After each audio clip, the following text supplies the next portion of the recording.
अस्सलाम वालेकुम नाज़रीन, प्रोग्राम ज़ेरे बहस के साथ मैं हूं आपका मेज़बान सरमद बशीर और मेरे साथ हैं सीनियर सहाफ़ी और पाकिस्तान टुडे के एडिटर जनाब आरिफ निज़ामी।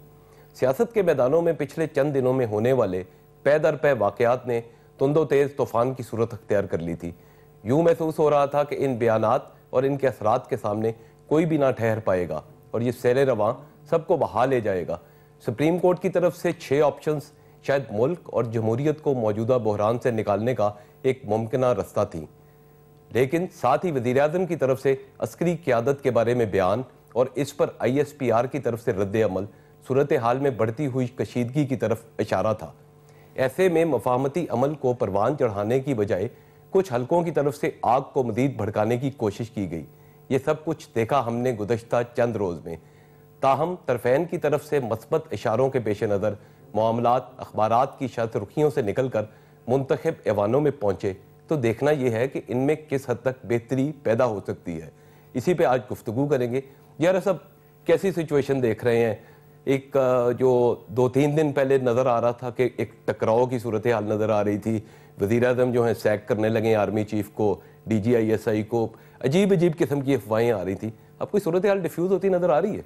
अभी तो कोई मेरा नहीं ख्याल के करारदादों के ज़रिए तो आज ये टेबल तो हो गई है और अच्छी मुख्तसर सी जामे करारदाद है जिसमें डाइकोटमी ऑफ पार्क की का जिक्र है और ये कि सॉवरेनिटी का और अदारों को अपने हदूद में रह के काम करने का जिक्र है। और गिलानी साहब ने अच्छा किया कि अपोजिशन को ऑन बोर्ड लेने के लिए मंडे तक इसको डेफर कर दिया है। लेकिन जो ग्राउंड रियलिटीज़ हैं वो तो अपनी जगह पे हैं। मसलन जो NRO के मामलात हैं, ख़त लिखने का मामला है, वो 6 ऑप्शन जिसका आपने जिक्र किया वो हैं और 16 को जी हेयरिंग भी है, मेमो की भी और उसकी भी NRO की भी। अब जो असल मामला वो ये है कि पीर के रोज़ जब ये करारदाद मंजूर होगी तो उस वक्त क्या नतीजा निकलेगा। लेकिन उससे पहले ये वज़ीर आज़म ने मौखर तो किया ये कह गए कंसेंसस के लिए, लेकिन जो कल मीटिंग होने वाली है DCC की वो बहुत अहमियत की हामिल है। उसके अंदर फ़ौज से जो मामलात हैं वो मेरे ख़्याल से दो बदू बात होगी। जरदारी साहब भी वापस आ चुके होंगे, वज़ीर आज़म भी, आर्मी चीफ तो होंगे ही उसमें, DGISI भी उम्मीद है। तो ये बैठ के कम से कम जो ये एक जो बुनियादी मसला है मेमो गेट पे तो एक पेज पे आ जाएं जी। लेकिन जो दूसरा मामला है जो अदलिया के साथ तसादम है वो इस करारदाद से किस तरह हल होगा। और फिर करारदादें अगर हुकूमतों को बचा सकती हैं तो नवाज शरीफ साहब ने भी एक करारदाद 99 में और उसके बाद पास कराई थी और फिर उनकी छुट्टी हो गई, गवर्नमेंट उनकी चली गई थी। आपको कैसा लगा आज वज़ीर आज़म की जो तकरीर थी उसमें कुछ उन्होंने चीज़ों को कुछ टोन डाउन किया? उन्होंने अपनी पुरानी जो उनकी तकरीर थी जो इससे पहले उन्होंने असेंबली में की जिसमें बहुत ज़्यादा डिफाइंस नजर आई, डिफाइंस तो इसमें भी थी। उन्होंने ये कहा कि ये पार्लियामेंट का काम है, पार्लियामेंट ये काम करे। डिफाइंस बड़ी मेजर टाइप की थी और वो कह रहे थे कि देखें हमारा कसूर क्या है। फिर उन्होंने कहा कव्वे भी इकट्ठे हो जाते हैं तो पार्लियामेंटेरियन को भी, पार्लियामेंटेरियन ऑपोजिशन की तरफ एक इशारा था कि हमें भी मिलकर सारा काम करना चाहिए। लेकिन बाज़ लोगों ने इसको अजीब किस्म की तशबीह दे दी कि जी पार्लियामेंटेरियन को कव्वा कह दिया। पार्लियामेंट ने कहा कि अगर कव्वे भी इकट्ठे हो जाते हैं तो हमें तो होना चाहिए इकट्ठे। लेकिन इकट्ठे होने के लिए फिर मसला है कि कोई बुनियादी बातों पर कंसेंसस हो। अब वो कंसेंसस जो है वो ज़ाहिर है कि वो इंतखाबात के जल्द इनेकाद पे ही हो सकता है। वो कहते हैं यार ये इंतखाबात पे जो इनेकाद है जल्दी का, ये आप इससे बेहतर है कि वज़ीर-ए-आज़म रिटर्न करके कॉन्स्टिट्यूशनल अमेंडमेंट दें, कम कर दें।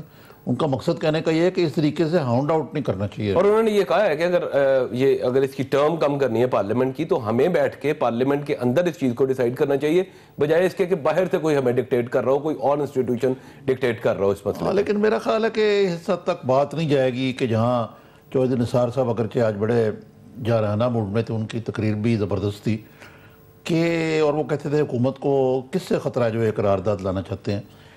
मेरा ख्याल है कि सिस्टम को बचाने के लिए दोनों पार्टियां जो हैं वो अपना किरदार अदा करेंगी, क्योंकि मसला ये है कि मियाँ नवाज शरीफ साहब को भी मालूम है कि कोई एक्स्ट्रा कॉन्स्टिट्यूशनल अगर तब्दीली आती है, अदारों का तशद्दुद बढ़ता है तो फिर उनका मामला जो है वो जाता है। वो भी कह दिया वैसे यूसुफ गिलानी साहब ने। हाँ, वो एक तरफ अपने अगर हम जाएंगे तो फिर आप नहीं आएंगे। ये सुप्रीम कोर्ट मेमो गेट पे जाके फौज को भी खुश करना चाहते हैं, लेकिन साथ वो ये भी चाहते हैं कि सिविलियन हुकूमत आए, जल्दी इलेक्शन हो जाए और इससे पहले कि इमरान खान जो है और जोर पकड़ जाए, इलेक्शन पुरानी लिस्टों भी हो जाए तो कोई हर्ज नहीं है। जी आरिफ साहब, हमारे साथ राना कैसर साहब हैं, इस्लामाबाद से सीनियर सहाफ़ी हैं, तजिया नगार हैं, पार्लियामेंट में उन्होंने आज काफ़ी वक्त गुजारा। उनसे पूछते हैं कि क्या सूरत हाल है। जी अस्सलाम वालेकुम राना साहब। जी वालेकुम सलाम साहब। राना साहब कैसे हैं आप? बिल्कुल ठीक राना साहब, क्या माहौल था पार्लियामेंट के अंदर? वजीर आजम की तकरीर भी हुई, उससे पहले चौधरी निसार साहब ने, जैसा भी आरिफ नज़ामी साहब कह रहे थे कि उन्होंने एक धुआंधार तकरीर कर दी, वो तो हमेशा इस तरह की करते हैं, और फिर करारदाद भी पेश हो गई। तो क्या आपको मूड क्या नज़र आ रहा है? मतलब वजीर आजम साहब की डिफाइंस भी थोड़ी सी थी, लेकिन मेजर्ड डिफाइंस थी। जी बिल्कुल आपने सही कहा कि देखिए, पहले तो इस रेजोल्यूशन का ये जो ड्राफ्ट था, इसके ऊपर कोई इतफाक नहीं था। जो रेजोल्यूशन पहले इन्होंने अपोजिशन लीडर चौधरी निसार को दिया था, उसके अंदर लैंग्वेज डिफरेंट थी, और जो बाद में असफंजाज वली साहब ने पेश किया उसकी लैंग्वेज चेंज कर दी। पहले वाले में ये कहा गया था कि वो अपोजिशन और तमाम हाउस जो है वो कॉन्फिडेंस रिपोज करता है इन दी पॉलिटिकल लीडरशिप। तो जिसपे चौधरी निसार ने बड़ा इतराज किया कि आप पे तो हमें अदम एतमाद है, हम आप पे कैसे कॉन्फिडेंस रिपोज करें आप में। तो फिर उसके बाद इन्होंने उसको अमेंड किया और उसमें पॉलिटिकल लीडरशिप की स्ट्रगल फॉर डेमोक्रेसी को ले आए, instead of reposing confidence in the political leadership. तो वो चेंज करके उसको टोन डाउन करके वो एक रेजोल्यूशन लाए हैं। उसमें जैसे आरफ साहब ने और आपने बड़ा क्लियरली उस चीज को एक्सप्लेन कर दिया है कि ये एक बड़े ब्रीफ और बड़ा कॉम्प्रिहेंसिव रेजोल्यूशन है, जिसके अंदर ये बताया गया कि तमाम इदारों को अपनी आईनी हदूद में रह के काम करना है, जिसकी एक क्लियर हमें इंडिकेशन मिलती है कि जो सूरत हाल इस वक्त मुल्क में बनी हुई है, एक तनाव की सूरत हाल है अदलिया, फौज और पार्लियामेंट और हुकूमत के बीच। तो वो बताना ये चाह रहे हैं कि पार्लियामेंट इज सुप्रीम और ये सारे इदारों को अपने हदूद में रह के काम करना है। इससे लग ये रहा है कि अभी चूंकि ये कंसेंसस नहीं है इसके ऊपर, ये लीडर ऑफ अपोजिशन ने कहा कि हमें टाइम दिया जाए, जुमे का दिन था, नमाज का वक्त हो गया, फिर हाउस को एडजर्न कर दिया गया, तो 2 दिन बीच में है, बल्कि मैं कहूंगा कि मंडे का तीसरा दिन भी है, क्योंकि शाम को सेशन होगा। तो उस वक्त तक ये कोई ना कोई चीजें आपस में सॉर्ट आउट कर लेंगे और किसी नैरो डाउन करके एक यूनानिमस पैसेज हो जाएगा, उसके ऊपर आ जाएगा। बेसिकली अपोजिशन की, चूंकि जैसे आप देख रहे हैं कि पीएमएलएन का खास तौर पे जो रवैया काफी अरसे से है, वो तो हुकूमत को गिराने के फौरन उस मामले की तरफ जा रहे हैं कि ये हुकूमत के ऊपर अदम एतमाद है, ये हुकूमत फेल हो चुकी है, इसको जाना चाहिए। तो वो जो कॉन्फिडेंस इन लीडरशिप था उसको तो वो कभी भी नहीं सपोर्ट करेंगे कि जी हम प्राइम मिनिस्टर और प्रेसिडेंट में एतमाद का इजहार करते हैं। अलबत्ता वो जमहूरियत के हवाले से, सिस्टम के हवाले से पार्लियामेंट को जरूर सपोर्ट करेंगे।